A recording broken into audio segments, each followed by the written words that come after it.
Bonjour à tous, n'oubliez pas de liker, de commenter pour le référencement, et surtout de vous abonner pour soutenir la chaîne. Merci et bon visionnage à tous.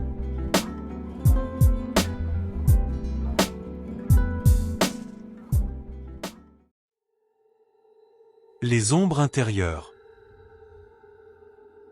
Chloé mène une vie qui semble banale, mais en réalité, elle se relève péniblement d'une série de drames. Il y a encore quelques mois, elle vivait entourée de sa sœur, de sa meilleure amie et de son compagnon. Mais ces derniers temps, tout a basculé. Elle a dû rompre avec un compagnon au comportement de plus en plus violent. Pouvant à peine subvenir à ses besoins seule, Chloé a changé ses horaires de travail pour les nuits, afin de gagner un peu plus d'argent. Cela l'épuise, mais elle se dit que c'est temporaire. Peu de temps après, elle a perdu sa sœur et sa meilleure amie à quelques semaines d'intervalle. Ces épreuves ont laissé Chloé brisée, mais elle trouve un soutien auprès de son meilleur ami, Ahmed. Lui aussi infirmier dans un hôpital, il la comprend mieux que personne. Depuis qu'ils se connaissent, Ahmed a toujours été là pour elle, prêt à la réconforter, à l'écouter sans jugement. Chloé le sait. Ahmed est sa seule famille désormais, et même dans les moments les plus sombres, il arrive à lui redonner un peu de courage. Sa maison, qu'elle a rénovée avec son ex-compagnon, est un refuge. Elle s'y sent en sécurité. La maison en elle-même est vieille, charmante, avec ses planchers en bois qui craquent et ses murs épais. Maison de Chloé dont parle l'histoire. Cette demeure, un peu isolée en périphérie de la ville, est un endroit calme, en apparence serein. Mais récemment, elle commence à y ressentir une étrange atmosphère, quelque chose d'indéfinissable qui plane, comme une lourdeur omniprésente. Elle se persuade que tout est dans sa tête, que c'est le contre-coup de tous les drames qu'elle a subis. Jusqu'à ce que de petits incidents viennent perturber ce calme apparent. Un matin, alors qu'elle se réveille, elle remarque une petite entaille au poignet qu'elle ne se souvient pas s'être faite. Mais surtout, elle remarque quelque chose d'étrange dans la cuisine.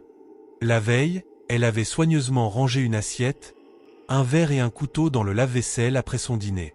Mais en entrant dans la cuisine, elle les retrouve sur le plan de travail. Elle se fige un instant.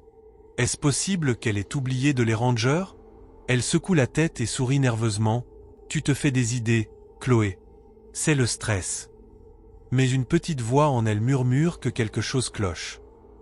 Couteau dans la cuisine retrouvé par Chloé dans l'histoire d'horreur. Les jours suivants, d'autres incidents viennent ébranler son quotidien. Une brosse à cheveux qu'elle a laissée dans la salle de bain la veille se retrouve mystérieusement sur la table de la salle à manger. Un livre qu'elle lit avant de dormir change de place. Elle tente de rationaliser, se disant qu'elle est fatiguée, que le travail de nuit et les insomnies doivent la distraire. Mais chaque matin, elle se sent un peu plus en insécurité. Un soir, épuisée par sa garde, Chloé passe au supermarché avant de rentrer. Elle s'offre un paquet de biscuits, du lait et un pot de miel. Elle rentre, range tout soigneusement dans les placards et va se coucher. Le lendemain matin, en cherchant les biscuits pour son petit déjeuner, elle ne les trouve plus. Après une recherche minutieuse, elle les découvre, vides, dans la poubelle. Elle se fige, un frisson parcourant son échine. Elle est certaine de ne pas les avoir mangés. Le phénomène se répète quelques jours plus tard avec une bouteille de lait, puis avec des fruits. Une étrange angoisse l'envahit à chaque fois qu'elle franchit le seuil de sa cuisine. Elle vérifie toutes les serrures, les fenêtres, elle s'assure que tout est bien fermé avant de partir, mais rien ne change. Sa maison lui donne de plus en plus l'impression d'être habitée par une autre présence. C'est alors qu'ils sont apparus, les bruits. Des bruits si sourds qu'ils semblaient venir des entrailles de la maison elle-même. Une nuit, alors que le silence de la maison est total, Chloé entend un craquement au-dessus d'elle. D'abord un seul bruit, puis un autre, comme un pas léger, puis un autre plus lourd. Lentement, elle se redresse, le cœur battant. Est-ce le bois qui craque? Ou quelque chose de plus tangible? Elle reste figée, écoutant attentivement, mais tout redevient silencieux.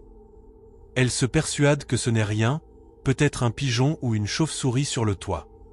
Mais le bruit revient la nuit suivante, mais cette fois plus fort, comme si quelqu'un tombait lourdement au plafond. Elle se redresse dans son lit, terrifiée, osant à peine bouger. Elle attrape son téléphone et appelle Ahmed pour lui parler de ses craintes. Mais il la rassure en lui disant qu'elle est épuisée, qu'elle devrait se reposer, oublier tout ça. Elle se force alors à croire que tout cela n'est que le fruit de son imagination, une accumulation de fatigue et de stress. Pourtant, elle finit à nouveau par verrouiller toutes les portes et les fenêtres, espérant que cela mettra un terme à ses angoisses. Finalement, l'accumulation de ces événements finit par la pousser à bout. Après plusieurs nuits de bruit et d'objets déplacés, elle décide d'appeler la police. Elle explique ses inquiétudes, sa peur que quelqu'un soit entré chez elle, mais les policiers semblent sceptiques. Une vieille maison, disent-ils, ça fait souvent du bruit. Ils acceptent malgré tout de venir inspecter les lieux. Les policiers passent chaque recoin de la maison au peigne fin, mais ne trouvent rien d'anormal, jusqu'à ce qu'ils trouvent une trappe au plafond. Dans le couloir du premier étage. Le policier dit « Vous avez dit que cette trappe était condamnée, c'est bien ça ?» Chloé, voix faible, tremblante, « Oui, depuis que j'ai emménagé, je ne l'ai jamais ouverte. » Les policiers forcent la trappe, une fois à l'intérieur, ils découvrent l'horreur. Un grenier obscur, étroit, où des instruments de torture sont entreposés. Une odeur nauséabonde emplit l'air. Ils découvrent, dans un coin de la pièce, un cadavre. Celui de sa meilleure amie, disparu depuis 2 semaines. Et un autre corps, celui de sa sœur, morte un mois plus tôt. Chloé, qui était en plein deuil, est sous le choc. Elle est placée en détention. Les policiers sont convaincus de sa culpabilité. À vrai dire, tout l'accuse. Ils ont retrouvé des objets lui appartenant. Un bracelet et le livre qu'elle lisait ces derniers temps qu'elle avait soi-disant perdu. Étrange pour quelqu'un qui affirmait ne pas connaître l'existence de cette pièce. Elle clame son innocence, mais face aux preuves, qui pourrait la croire? Les policiers décident de la confronter à leur cellule psychiatrique. Et là, c'est un non-retour pour Chloé. Les psychiatres de la police suggèrent qu'elle pourrait souffrir d'un trouble de la personnalité dû aux médicaments contre l'insomnie. C'est rare, disent-ils, mais pris à forte dose, cela arrive. Depuis qu'elle travaille de nuit, elle prend en effet des somnifères puissants qui pourraient altérer sa mémoire et son jugement. Selon le psychiatre, elle aurait développé une seconde personnalité, une facette sombre qui aurait commis ses actes sans qu'elle ne s'en souvienne. Ce sont des lourdes accusations pour une femme déjà meurtrie par les événements récents. La police interroge alors son meilleur ami Ahmed qui affirme qu'elle serait incapable de faire une chose pareille. Le juge n'est pas totalement convaincu par les conclusions des psychiatres. C'est pourquoi, il prend la décision de ne pas condamner tout de suite Chloé. Elle restera en détention provisoire pendant 3 semaines, le temps que les enquêteurs trouvent potentiellement une autre piste. À défaut de quoi, elle sera incarcérée à perpétuité dans un hôpital psychiatrique. Le chef de la brigade, M. Giraud, décide de prendre les choses en main. Pendant 2 semaines, M. Giraud et son équipe enquêtent nuit et jour. Chloé, toujours en détention provisoire, commence à sombrer peu à peu dans la folie. Elle commence à coller toutes les pièces du puzzle du peu de mémoire qui lui reste. Plus elle cherche sa tête, plus cela devient lucide. Tous ces objets qui bougent sans raison. Elle aurait donc assassiné sa propre sœur? Seule, dans sa petite chambre d'incarcération, elle réfléchit. Plus elle réfléchit, plus elle pleure. Plus elle angoisse. Elle ne mange plus, et maigrit à vue d'œil. Elle reste sur son lit, et pleure, sans cesse. Monsieur Giraud, particulièrement touché la descente aux enfers de cette femme, décide de faire un dernier effort. Il ne pourra pas avoir la conscience tranquille tant qu'il n'aura pas tout fait pour tenter d'innocenter cette femme. Surtout qu'un détail le perturbe. Les policiers avaient demandé à Ahmed de se présenter au poste, mais il n'est pas venu de la journée. Étrange pour quelqu'un qui souhaite à tout prix innocenter son ami. La nuit venue, il décide de se rendre à la maison, en dehors de ses horaires de service. Il se gare devant la demeure, entouré de rubans, barricadé depuis 2 semaines par ses agents. Il entre.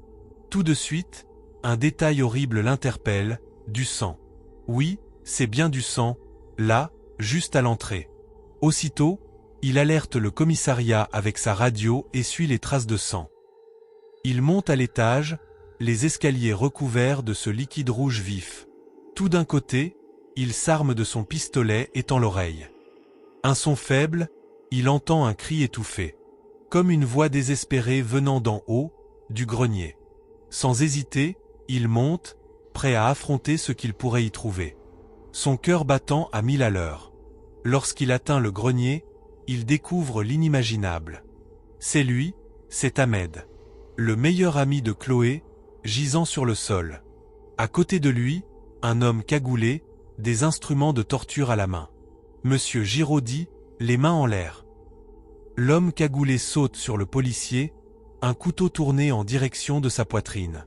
Quand soudain, un bruit de détonation de pistolet. Il s'écroule. Le policier le regarde, mais une étrange sensation l'envahit. Il a très froid. Il baisse alors le regard et voit son thorax ensanglanté, le couteau l'ayant transpercé, il tombe au sol. Il réunit ses dernières forces et rampe jusqu'à l'homme qu'il vient de tuer. Il doit savoir qui il est. Il retire son capuchon et c'est alors qu'il comprend. Quand les policiers arrivent sur place, ils emmènent les deux hommes en urgence à l'hôpital.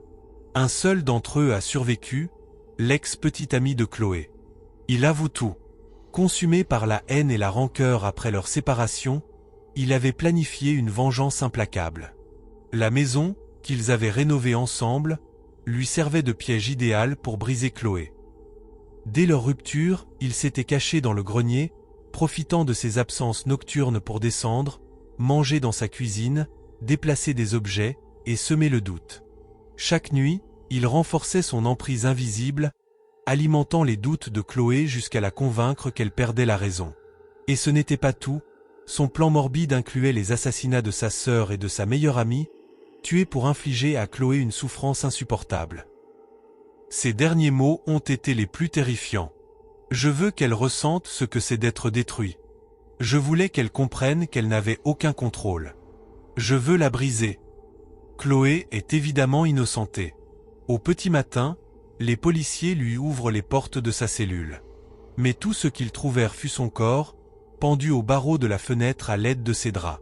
Cette histoire nous rappelle une fois encore que la véritable horreur ne réside pas dans l'invisible ni dans l'imaginaire, mais dans l'esprit humain, dans la haine qui peut habiter ceux que nous croyons connaître. Dans ces silences qui peuplent les maisons, dans ces ombres qui ne sont pas ce qu'elles semblent être, et dans la folie. Chloé, meurtrie, a préféré mettre fin à ses jours, plutôt que de vivre avec l'idée que sa folie supposée ait tué ses proches. Qui sait ce que votre propre maison pourrait dissimuler, là où vous vous sentez le plus en sécurité. Prenez garde à ce qui vous entoure. Vous pourriez, vous aussi, découvrir que l'invisible est bien plus tangible qu'il n'y paraît.